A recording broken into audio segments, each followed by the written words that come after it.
बिस्मिल्लाहिर्रहमानिर्रहीम। अस्सलाम वालेकुम डियर स्टूडेंट्स, मैं हूं आपका फिजिक्स टीचर और आज first year physics chapter number 4 work energy and power का हम लेक्चर नंबर 5 पढ़ने जा रहे हैं। आज का हमारा टॉपिक है non conservative forces and power.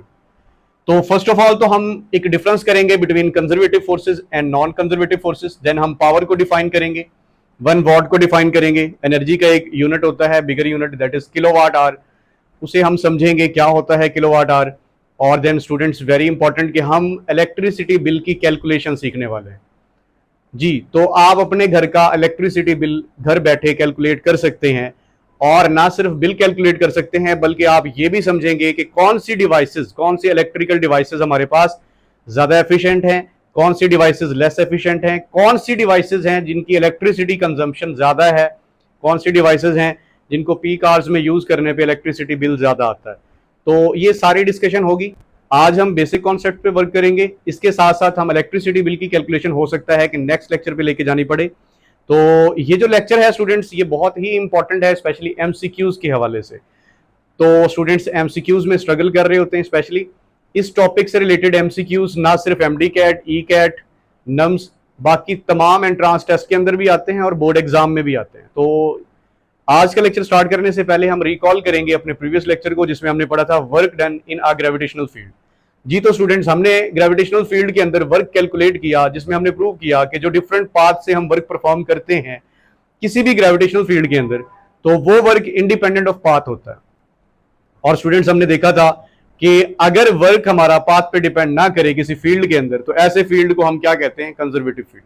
या क्लोज पाथ में अगर वर्क जीरो आ रहा हो किसी फील्ड के अंदर, तो ऐसे फील्ड को भी हम क्या नाम देते हैं स्टूडेंट्स, कंजर्वेटिव फील्ड। तो पिछले टॉपिक से रिलेटेड एक एमसीक्यू करेंगे जो कि बहुत ही इंपॉर्टेंट एमसीक्यू है और स्टूडेंट इसमें मिस्टेक करते हैं। तो स्टार्ट लेते हैं आज का लेक्चर एमसीक्यू से। Work done by the gravitational force in moving an object from one point to another on horizontal surface. So आपने वर्क कैलकुलेट करना है, और वर्क कैलकुलेट करना है स्टूडेंट्स, गौर करना है आपने ग्रेविटेशनल फोर्स की वजह से।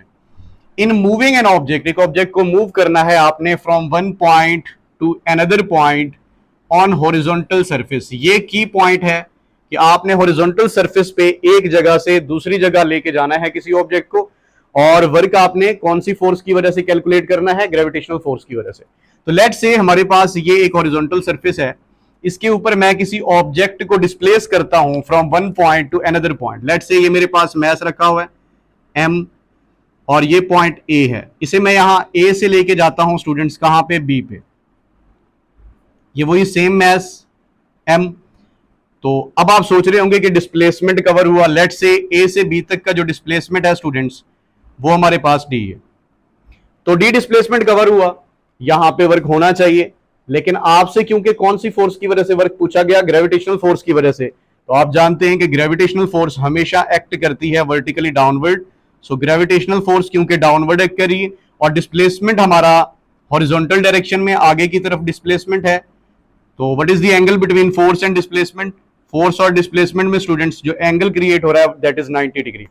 और हम जानते हैं कि वर्क की जो इक्वेशन है उसके अकॉर्डिंग एफ डी कॉज 90, तो कॉज 90 की वैल्यू क्योंकि जीरो होती है, जीरो मल्टीप्लाई करेंगे एफ डी से तो हमारा वर्क क्या हो जाएगा, जीरो। अब स्टूडेंट्स इसमें क्या करते हैं कि मोस्टली या तो एफ डी को टिक कर देते हैं ज्यादातर, या फिर एमजीएच को टिक कर देते हैं। तो यहां पे याद रखना है आपने कि अगर ग्रेविटेशनल फोर्स का वर्क आपसे पूछता है, किसी भी हॉरिजॉन्टल सरफेस के ऊपर डिस्प्लेसमेंट देता है या हॉरिजॉन्टल सरफेस के ऊपर आपको डिस्प्लेसमेंट की डायरेक्शन देता है, तो वो वर्क स्टूडेंट्स क्या कंसीडर होगा, जीरो, क्योंकि एंगल जो है वो 90 क्रिएट होता है। और इसके साथ ये भी याद रखना है आपने कि फिजिक्स में वो तमाम इक्वेशंस जिसमें कॉज एज अ फंक्शन आ जाए, कॉस थीटा, उनकी वैल्यू मिनिमम होती है स्टूडेंट्स 90 डिग्री के ऊपर। तो वो फंक्शन मिनिमम हो जाते हैं। स्केलर प्रोडक्ट आपने पढ़ा, उसमें कॉस थीटा आता है, उसकी वैल्यू अगर मैं मिनिमम पूछूं तो वो 90 डिग्री के ऊपर होती है। इसी तरह इलेक्ट्रिक फ्लक्स है, पावर है, इन तमाम इक्वेशंस के अंदर cos theta as a function मौजूद होता है। तो एज अ फंक्शन जिस इक्वेशन के अंदर कॉस थीटा आ जाए उसकी वैल्यू मिनिमम कहां पे होती है स्टूडेंट्स, 90 डिग्री पे। तो इसका करेक्ट आंसर क्या होगा स्टूडेंट्स, 90 डिग्री। तो इसी तरह के एमसीक्यूज लेटर ऑन भी हमने डिस्कस करने हैं, एक दफा ये चैप्टर कंप्लीट हो जाए उसके बाद जितने भी ट्रिकी एमसीक्यूज होंगे इस चैप्टर के वो मैं साथ साथ डिस्कस करूंगा। तो अगर आपने चैनल सब्सक्राइब नहीं किया, सब्सक्राइब कर लें ताकि आप ज्यादा से ज्यादा फायदा ले सके। जी, तो नेक्स्ट हम प्रोसीड करते हैं, डिफरेंस करेंगे between conservative and non conservative forces. इस एमसीक्यू को आपने नोट करना है तो जल्दी से कर लें ताकि फिर मैं इरेज कर दूं। स्क्रीनशॉट ले लिया करें आप।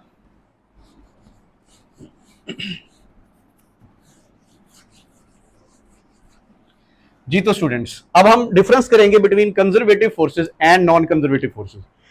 कंजर्वेटिव फील्ड को हम ऑलरेडी डिफाइन कर चुके हैं। तो कंजर्वेटिव फोर्स वो फोर्स होगी जिसकी वजह से जो वर्क है वो पाथ पे डिपेंड ना करे।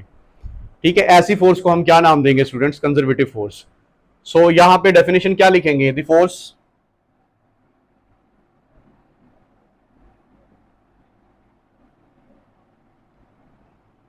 Due to which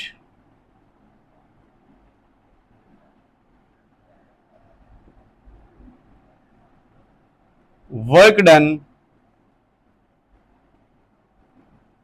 on an object does not depend upon the path।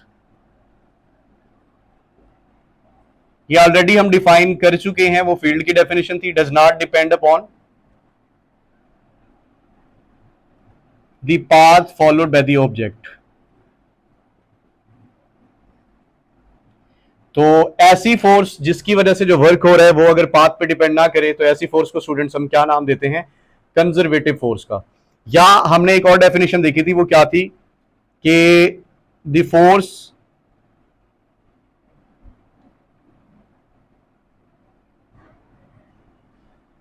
Due to which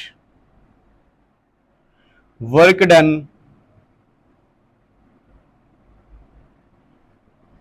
in a close path is equal to zero. किसी भी क्लोज पाथ में जो वर्क है अगर जीरो आ जाए किसी फोर्स की वजह से तो ऐसी फोर्स को हम क्या कहेंगे? Conservative force. स्टूडेंट्स एग्जांपल देखते हैं इसकी। एग्जांपल्स हमारे पास आल्दो हमने पहले भी डिस्कस कर रखी हैं। तो यहां पे एग्जांपल्स होंगी gravitational force,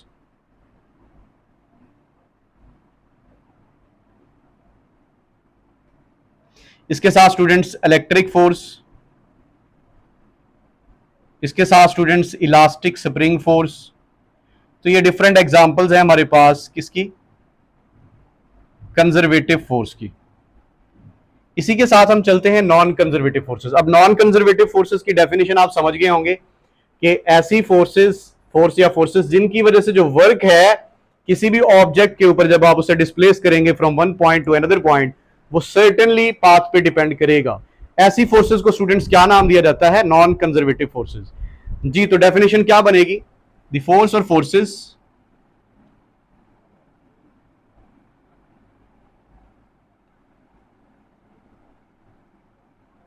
due to which work done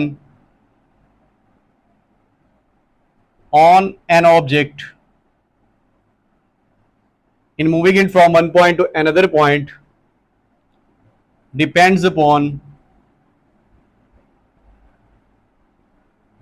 the path। ये वर्क स्टूडेंट्स पाथ पे डिपेंड करेगा। या दूसरी स्टेटमेंट क्या बनेगी कि क्लोज पाथ में वर्क जीरो नहीं आएगा नॉन कंजर्वेटिव फोर्स के केस में। The force due to which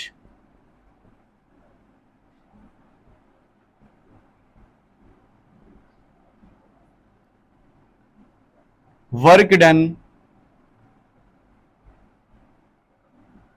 is not equal to zero in a closed path। Work done in a closed path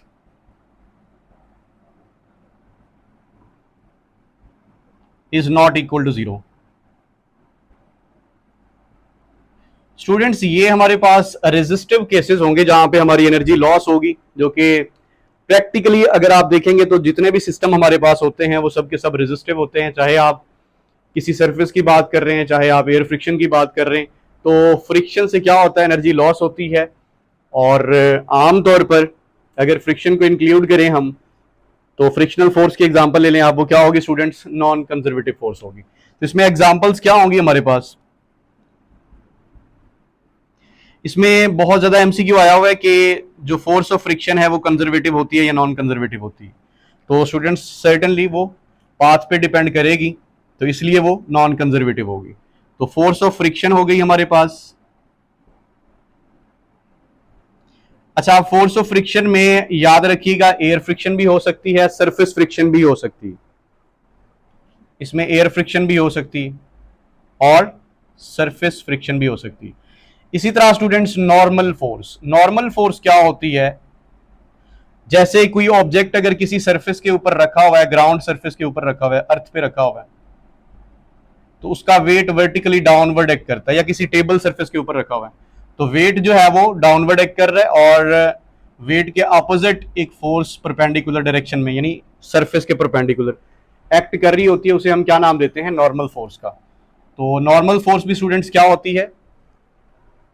non conservative होती है। इसी के साथ स्टूडेंट्स हम देखेंगे हमारे पास जो एग्जाम्पल है फोर्स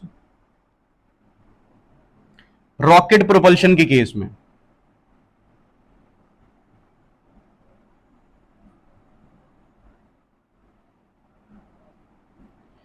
जब रॉकेट अपवर्ड मूव करता है तो जो गैसेस हैं वो नीचे की तरफ मोमेंटम गेन करती हैं, और रॉकेट जो है वो ऊपर की तरफ मोमेंटम गेन कर रहा होता है। तो ये जो फोर्स ऑफ प्रोपल्शन है जो रॉकेट को ऊपर स्पेस की तरफ लेके जा रही है, वो स्टूडेंट्स क्या होती है हमारे पास? वो भी नॉन कंजर्वेटिव फोर्स होती है। इसके साथ साथ स्टूडेंट्स एक और एग्जांपल भी आप यहां पे ऐड कर सकते हैं, और वो एग्जांपल हमारे पास है students tension in the string. Ji,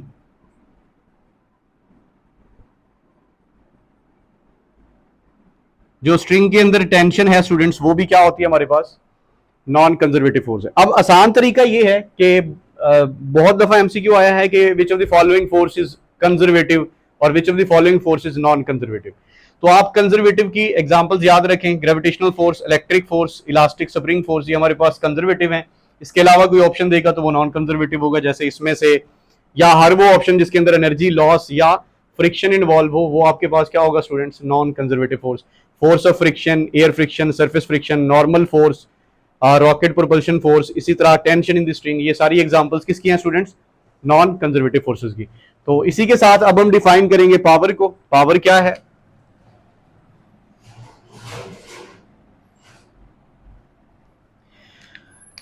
the measure of rate at which work is being done.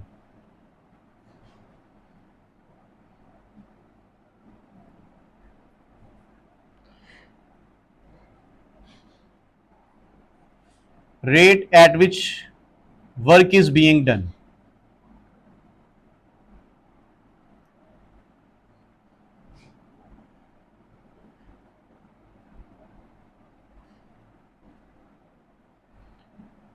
So rate of doing work भी आप कह सकते हैं, इज नोन एज पावर, या पावर को आप इस तरह भी डिफाइन कर सकते हैं कि work per unit time. Work per unit time is also known as power. तो पावर को मैथमेटिकली स्टूडेंट्स हम डिफाइन करते हैं वर्क ओवर टाइम। यहां से हम समझेंगे इसका यूनिट क्या है स्टूडेंट्स। यूनिट की अगर बात करें तो पावर का ऐसा ही यूनिट जो हमारे पास है वो है वॉट, जिसे W से रिप्रेजेंट किया जाता है।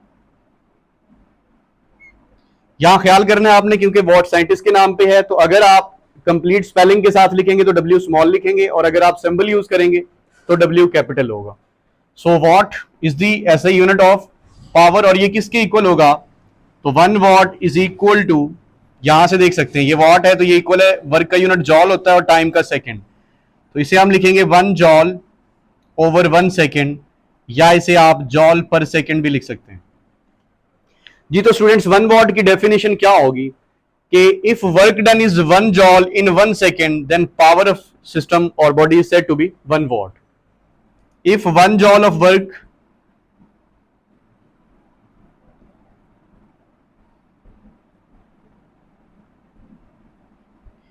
is done in 1 second, अगर आप परफॉर्म करते हैं 1 जॉल वर्क कितनी देर में? 1 सेकंड के अंदर, देन आपकी पावर क्या समझी जाएगी? 1 watt. Then power is said to be 1 what.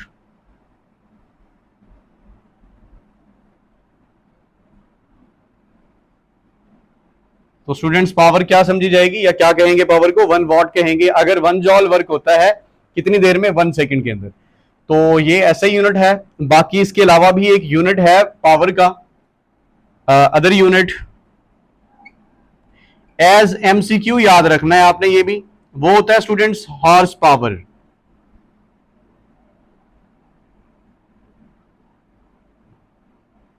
जिसे एचपी से रिप्रेजेंट किया जाता है। आमतौर पर जो हमारे पास इलेक्ट्रिकल मशीन्स हैं, मोटर्स हैं, इनकी पावर एचपी में, हार्स पावर में लिखी जाती है, मेंशन की जाती है। और हार्स पावर का जो रिलेशन है वॉट के साथ स्टूडेंट्स, वो याद रखना है आपने, 746 वॉट। 1 हार्स पावर किसके इक्वल होता है स्टूडेंट्स? 746 वॉट। तो इसको जल्दी से नोट कर लें या स्क्रीनशॉट ले लें ताकि हम नेक्स्ट प्रोसीड करें।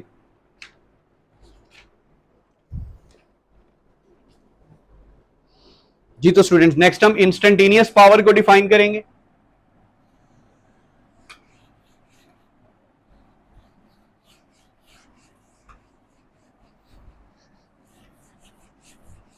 उसके साथ साथ हम प्रूव करने जा रहे हैं किलोवाट आवर को डिफाइन करके 1 किलोवाट आवर इक्वल होता है 3.6 मेगाजॉल, जो कि एक इंपॉर्टेंट कन्वर्जन भी है। सो यहां पे हम डिफाइन करेंगे instantaneous power. Instantaneous value students क्या होती हैं? वो इंस्टेंटेनियस वेलोसिटी हो सकती है, वो इंस्टेंटेनियस एक्सेलरेशन हो सकता है, वो इंस्टेंटेनियस पावर हो सकती है। तो इंस्टेंटेनियस पावर किसी भी पर्टिकुलर टाइम इंटरवल के ऊपर, स्टूडेंट्स इसकी एग्जांपल मैं देता हूं। हम समझते हैं इंस्टेंटेनियस वेलोसिटी को।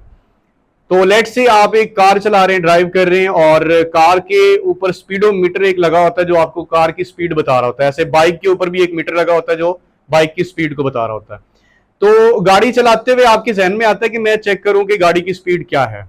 तो किसी भी टाइम इंटरवल के ऊपर, इंस्टेंट के ऊपर जो आप गाड़ी की स्पीड देखते हैं और जो आपको नजर आती है खास टाइम के ऊपर, वो स्टूडेंट्स उसकी इंस्टेंटेनियस स्पीड होती है या वेलोसिटी होती है। तो इसी तरह आप इस तरह भी नोट कर सकते हैं कि अगर एक बाइक चला रहे हैं आप या कार चला रहे हैं, तो आप किसी पर्टिकुलर टाइम इंटरवल के ऊपर उसके स्पीडोमीटर की एक पिक्चर बनाते हैं, तो उस पिक्चर से आपको जो इंफॉर्मेशन मिलेगी वो एक पर्टिकुलर टाइम की इंफॉर्मेशन होगी। जैसे एक स्पीड अगर उसके ऊपर शो हो रही होती है 50 मीटर्स पर सेकेंड, तो स्पीडोमीटर के ऊपर, तो वो इंफॉर्मेशन एक पर्टिकुलर टाइम इंटरवल की है। जैसे अगर वो तस्वीर ली गई 10:15 और 25वें सेकंड के ऊपर, तो ये 25th सेकंड के दौरान जो उसकी स्पीड थी वो वाली स्पीड है, और इसको इंस्टेंटेनियस स्पीड कहेंगे।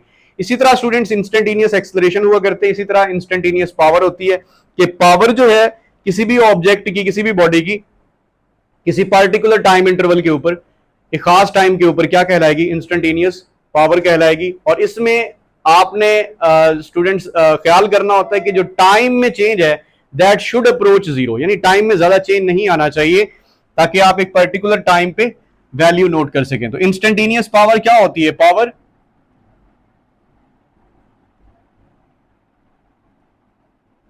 ऑफ अ बॉडी ड्यूरिंग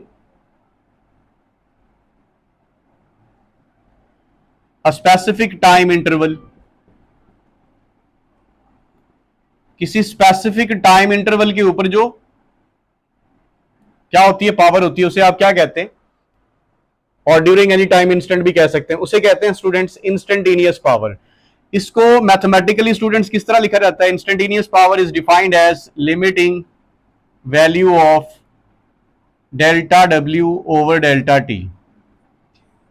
अब यहां पे देख सकते हैं आपकी कंडीशन अप्लाई हुई, लिमिट लगी। लिमिट क्या है कि change in time must approach zero, not equal to zero, but जो टाइम में चेंज है वो तकरीबन अप्रोच करना चाहिए स्टूडेंट्स जीरो को, यानी बहुत स्मॉल चेंज के अंदर आपने ये जो रीडिंग लेनी होती है किसी भी चीज की, उसे आप क्या नाम देते हैं? इंस्टेंटेनियस पावर का। तो इसी के साथ स्टूडेंट्स हमें प्रूव करना है, शॉर्ट क्वेश्चन आता है कि prove that P is equal to F dot V. ये इस साल भी मुल्तान बोर्ड में एज ए शॉर्ट क्वेश्चन आया हुआ था, जिसमें से आपको डिफाइन करना होता है power, define power and prove that P is equal to F dot V. Power जो है वो फोर्स और वेलोसिटी का डॉट प्रोडक्ट है, जिसे हम आगे ओपन करके लिखें तो इसे ऐसे भी लिखा जा सकता है एफ वी कॉस थीटा। तो जी पावर भी कॉस थीटा का फंक्शन है, और मैक्सिमम वैल्यू पावर की होगी 0 डिग्री पे। कॉस थीटा जिसमें एज अ फंक्शन आ जाए वहां वैल्यू मैक्सिमम होती है 0 पे, मिनिमम होती है 90 पे, हाफ होती है 60 डिग्री पे। तो वो तो एमसीक्यू रिजल्ट्स हैं, बहरहाल हमें प्रूव करना है P is equal to F dot V. तो उसके लिए स्टूडेंट्स हम क्या करते हैं? हम सपोज करते हैं कि फोर्स F एक्ट कर रही है किसी ऑब्जेक्ट के ऊपर जो मूव कर रहा है with velocity v। Suppose a force F act on an object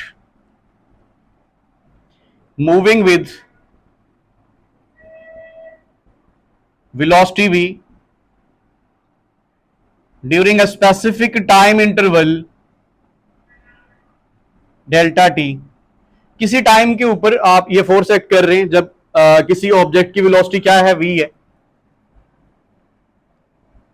ठीक है, फोर्स की वैल्यू और वेलोसिटी की वैल्यू कोई भी हो सकती है, तो इसलिए एफ एंड वी जनरली इसको डिस्क्राइब किया जाता है।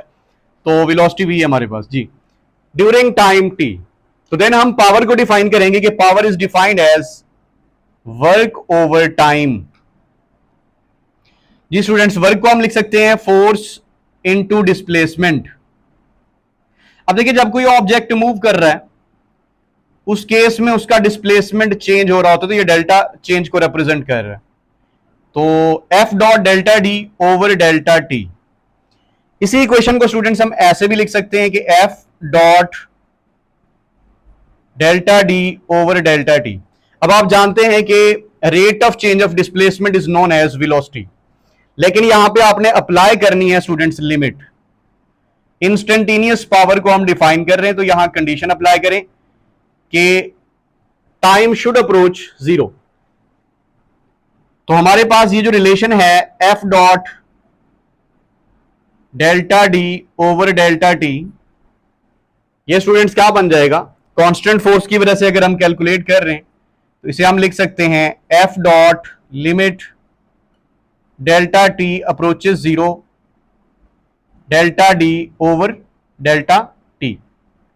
जी तो स्टूडेंट्स, ये हमारे पास क्या फॉर्मूला बनेगा, इंस्टेंटेनियस पावर की इक्वेशन हमारे पास आ जाएगी एफ डॉट, ये जो फैक्टर है स्टूडेंट्स ये डॉट के बाद limiting value of del D over del T, ये रिप्रेजेंट कर रहा है इंस्टेंटेनियस वेलोसिटी को। तो यहां पे हमारे पास क्या आ जाएगी, इंस्टेंटेनियस वेलोसिटी। एक पर्टिकुलर डायरेक्शन होगी किसी पर्टिकुलर टाइम इंस्टेंट के ऊपर और एक मैग्नीट्यूड होगा।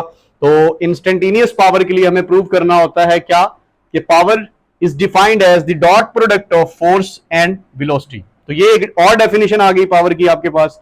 इस डेफिनेशन को भी आप यहां पे ऐड कर सकते हैं कि power is also defined as the dot product of force and velocity. जी तो स्टूडेंट्स, नेक्स्ट हम प्रोसीड करते हैं, किलोवाट आवर को हम समझेंगे।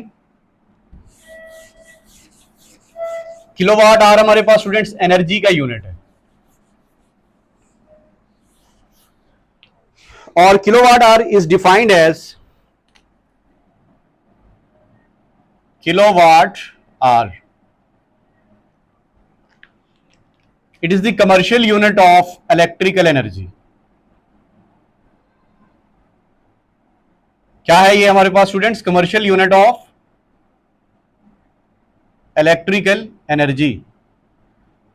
जी अब इलेक्ट्रिकल एनर्जी का कमर्शियल यूनिट कैसे, तो स्टूडेंट्स एक्चुअली 1 किलोवाट आवर को हम डिफाइन करेंगे अभी, और ये 1 किलोवाट आवर वो इलेक्ट्रिसिटी का 1 यूनिट होता है। आप जो बिजली का बिल पे करते हैं उस बिल के ऊपर आपके यूनिट्स लिखे होते हैं जो आप मंथली कंज्यूम करते हैं एक महीने के अंदर। तो उसके ऊपर जितने नंबर ऑफ यूनिट्स लिखे हैं, फॉर एग्जांपल आपके घर में बिल आता है 500 यूनिट्स का, तो दैट मीन्स कि आपने 500 किलोवाट आवर एनर्जी यूज की है पूरे मंथ के अंदर।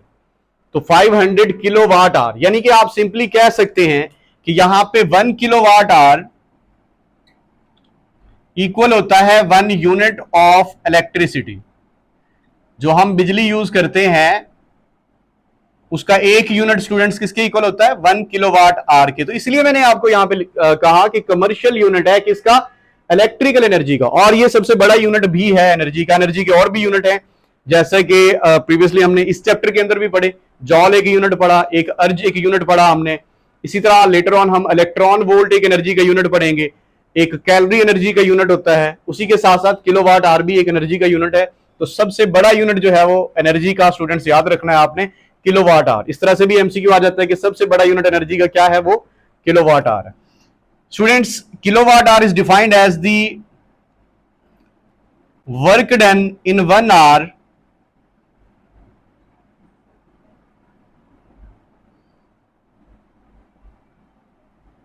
जो वर्क होता है कितनी देर में स्टूडेंट्स, 1 आवर में by an agency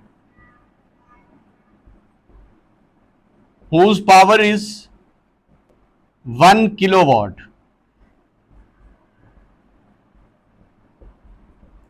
students, work done in 1 hour, जो वर्क होगा 1 घंटे के दौरान, बाय एन एजेंसी, कोई भी सोर्स हो सकता है वर्क परफॉर्म करने वाला, कोई ऐसा सोर्स जिसकी पावर स्टूडेंट्स क्या हो, 1 किलोवाट हो, उसे हम क्या नाम देंगे स्टूडेंट्स, 1 किलोवाट आवर का।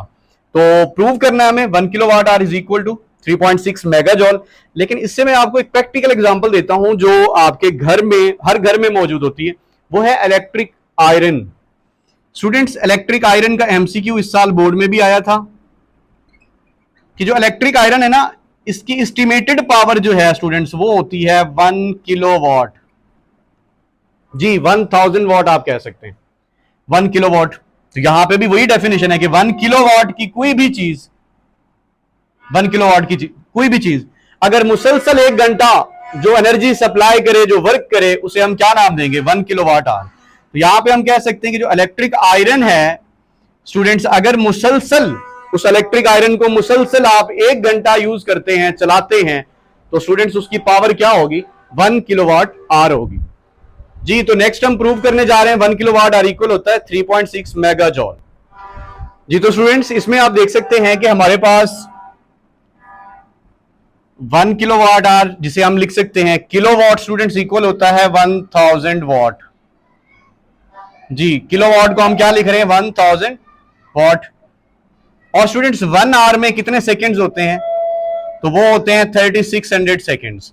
इसे हम लिख सकते हैं 3600 मल्टीप्लाई बाय 1000, ये आएगा हमारे पास वाट सेकंड। तो इसी को आगे हम सॉल्व करते हैं। जी, तो स्टूडेंट्स हमारे पास ये जो वाट सेकंड है ये जॉल के इक्वल होता है। अब ये किस तरह जॉल के इक्वल है, तो देखें, हमने पीछे फॉर्मूला पढ़ा पावर का वर्क ओवर टाइम। ये हमारे पास पावर का यूनिट स्टूडेंट्स क्या है, वाट, और वर्क का यूनिट स्टूडेंट्स क्या है, जॉल पर सेकंड, या जॉल ओवर सेकंड इसको कर लें आप। तो यहां से देखें, अगर सेकंड को मैं इस तरफ मल्टीप्लाई करूं तो ये मेरे पास वाट सेकंड किसके इक्वल आएगा, जॉल के। तो ये इंफॉर्मेशन आपने नोट करनी है कि जो वाट सेकंड है वो किसके इक्वल होता है स्टूडेंट्स, जॉल के इक्वल होता है। जी, तो अब हम इसे लिख सकते हैं कि हमारे पास ये जो वैल्यू है that can be written as 36, आगे 5 जीरोज आएंगे, ये नंबर ऑफ जीरोज आप काउंट कर लें, तो इसे हम लिख सकते हैं 3.6 into 10 raise to power 1 2 3 4 5 6, 10 raise to power 6 joule, या इसे आप लिखेंगे 3.6 मेगा जॉल। जी, तो स्टूडेंट्स ये हमारे पास प्रूफ था कि 1 किलोवाट आवर हमारे पास कितनी एनर्जी के इक्वल होता है students, 3.6 mega जॉल। In other words, अगर इतनी ज्यादा एनर्जी आप यूज करते हैं, कितनी, ये तकरीबन बनेगी 36 लाख जॉल, तो ये एनर्जी स्टूडेंट्स इक्वल होती है 1 किलोवाट आवर, यानी 1 unit of electricity. That is a huge amount of energy. तो इसके साथ आपने ये as a short question cover करना है। शॉर्ट क्वेश्चन इंपॉर्टेंट है कि define kilowatt hour and prove that 1 kilowatt hour is equal to 3.6 mega joule. इसी के साथ स्टूडेंट्स अगर आपसे 1 मेगावाट आवर का एमसीक्यू आता है तो वो किसके इक्वल होगा, ये आपका होमवर्क है, इसे आपने सॉल्व करना है कि जैसे मैंने ये किलोवाट आवर की कैलकुलेशंस की, बिल्कुल इसी तरह आप मेगावाट आवर की कैलकुलेशन करें और बताएं कि 1 मेगावाट आवर किसके इक्वल होता है। तो इंशाल्लाह नेक्स्ट लेक्चर में हम इलेक्ट्रिसिटी बिल की कैलकुलेशंस परफॉर्म करेंगे, देखेंगे कि इलेक्ट्रिसिटी बिल किस तरह कैलकुलेट किया जाता है और कौन कौन सी डिवाइसेज हैं जिनको अगर हम ज्यादा यूज करें तो उनका इलेक्ट्रिसिटी बिल ज्यादा आता है।